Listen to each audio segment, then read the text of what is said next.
Alright, today I get to put on my HVAC hat. I'll start off to say this is I'm no way a HVAC guy. This is just something probably pretty simple everybody can do. Save you a ton of money. This is my upstairs air conditioner unit, just for comparison. This thing is tiny. I mean, you're only looking at about 18 inches tall, about maybe 24 inches wide, maybe 36 inches wide, deep. It's very, very, very small. But as always, small stuff usually costs more. This is just for my upstairs. I actually have a big old unit for downstairs. This is just to keep a couple of rooms upstairs cool. But we're going to start off with this thing. This thing started making a racket.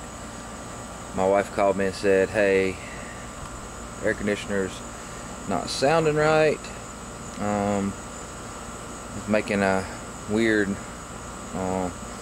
like a grinding noise. I didn't know if I said it, probably, you know, a fan, twig, leaf, stick, something probably got down inside the fan mechanism that was running. I think what actually happened was the bearings was running out. So I come out here, pressure washed it, cleaned all the, with the water, cleaned everything out on the inside, just to let it breathe. Run about another day, and then I noticed the upstairs was hot. We usually keep it pretty cool, but anyways, that's not what the video is about. I did the check thing. I went upstairs, turned it on, took a stick. You can take a stick and just try and turn your fan to see if it'll start, because a lot of times that's what's wrong is the capacitor. Well, the fan wouldn't start, wouldn't even attempt to start. And I did notice that right here on the very top of this thing was scalding hot, and it was making a weird humming noise. So we shut it down. I'm pretty sure, and I'll know more once we tear into it, that the capacitor fan motor went out. But anyways, we'll jump right into it. First thing you want to do is you want to find your disconnect. There's usually always a box that's got a breaker. Some of them are mounted on the air conditioner itself. Most of them are mounted on the house. It has a 4-bus style fuse system. You can see that. Make sure you pull this out. Sit it on top of the box so you know that you cannot get electrocuted. There's no power to it. That being said, this thing still stores energy in the capacitor. We'll get to that in a minute. So basically you got 4 screws. You got one here, one here, one here, one here. Already took them out for video's sake. You can just take this back part and pick it up. Set it to the side. I'll move the camera, and you can see this is where your electrical components are. This is the stuff that will hurt you. So you've got the discharge. This one has a capacitor. It looks like it has another, just a fan start capacitor, instead of having everything one. Get you a insulated screwdriver, and you want to discharge the capacitor. You do that by taking the screwdriver and touching across both leads of the capacitor. Pretty much just grounding them out to one another.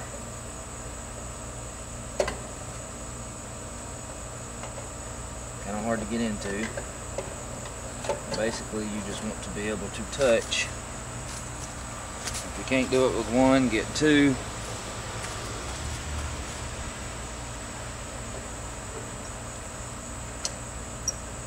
Touch both leads together, and that'll just make sure that you have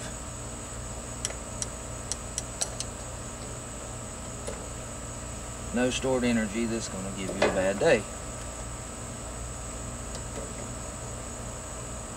touch both of them together.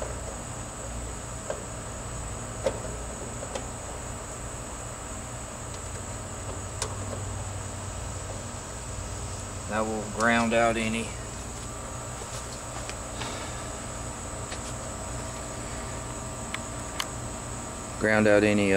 stored electricity. Now, if you can see, I've already got the fan motor loose, but the wiring goes through here. So you want to trace your wires. I do have, on this one, I do have the 3 wires. One goes to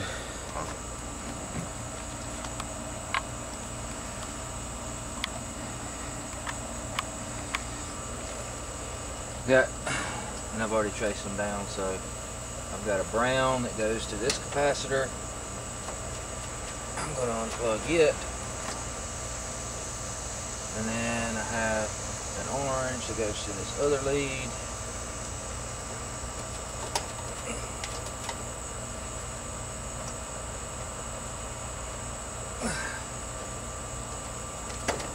Like so. There's 2 wires out of the system.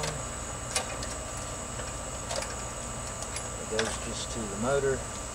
And then I've got 1 black lead that goes off this.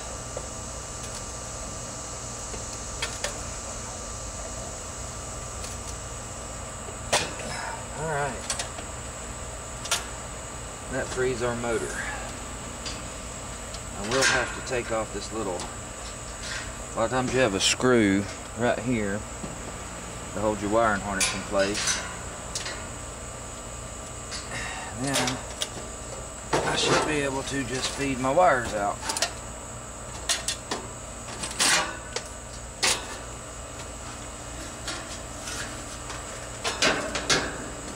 Here's our culprit, I believe.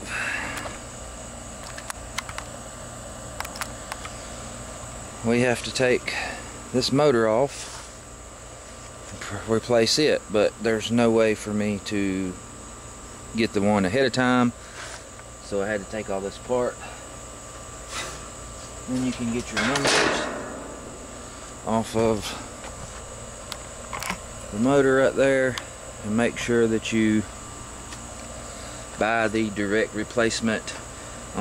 Brand's really not all that specific, but make sure you get all these numbers right here that match. I'm going to take this into the garage where we can start taking out the motor. But while I've got all this off,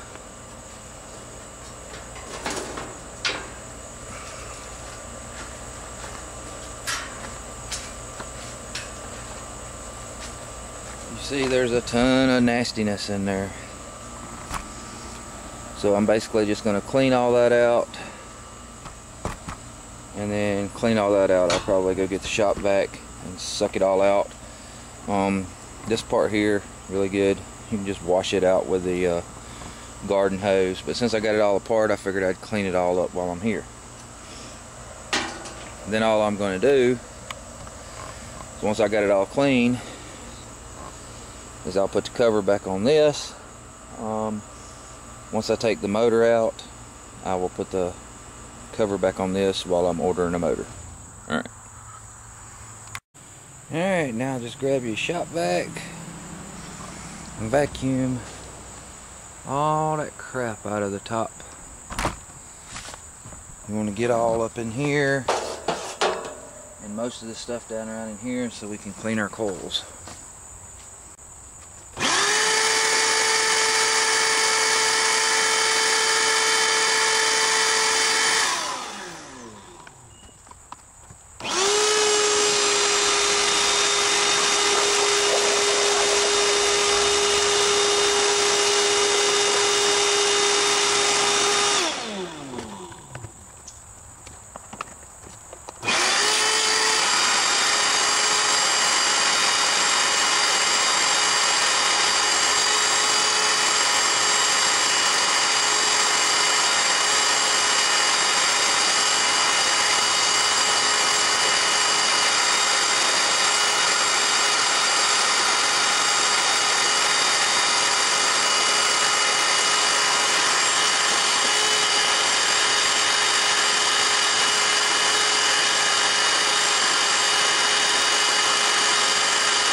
Alright, it doesn't have to be perfect. It has to be cleaned out, because you don't want all that crap before you go put everything together.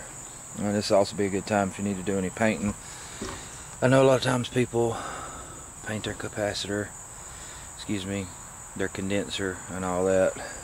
I'm not going to do that because it's going to get nasty back out here outside anyways, as long as it works.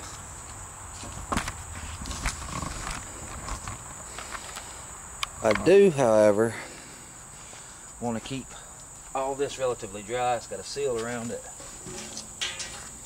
So I'm just going to put this lid back on and screw it back into place, just to keep any rain out of the electronics until my new motor comes in. And now with that closed back off, I can get the hose pipe around here and really clean those coils out all the way around, all sides. Kind of hard to do from the top with a fan on, but I'll give it a good cleaning while we get it apart. Alright, I set my cover back on. I'm just going to pop this thing back together, put the screws in with a nut driver, just to keep my electronics dry. Now we got to get the garden hose. Alright, here's where the fun begins. If you like making videos for YouTube, make sure you pull your camera back. Let's take a hose pipe with a little squirter nozzle.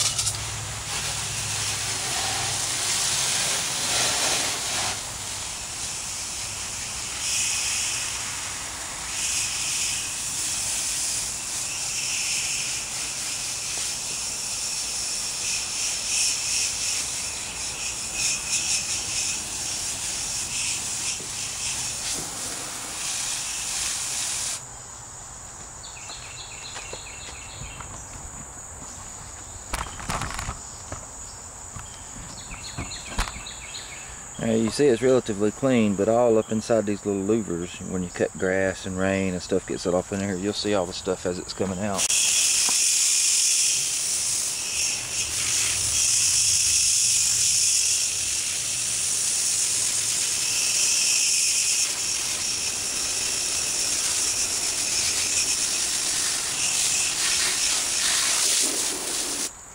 And you don't have to worry about getting all the water out of there, because most of these things, the way they do the pads on, there's just a little bit of gap all the way around them and the water will drain out. You'll see it actually come out slowly, but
I don't know if you can see this. I had pressure washed the whole outside of this, but you see all the stuff that was caked up on the inside. Now you can just hose that off on the outside. And now, it's pretty clean inside there.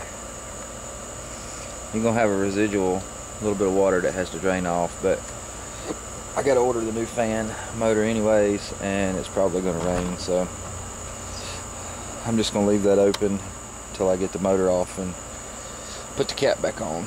Won't hurt to wash the outside of it.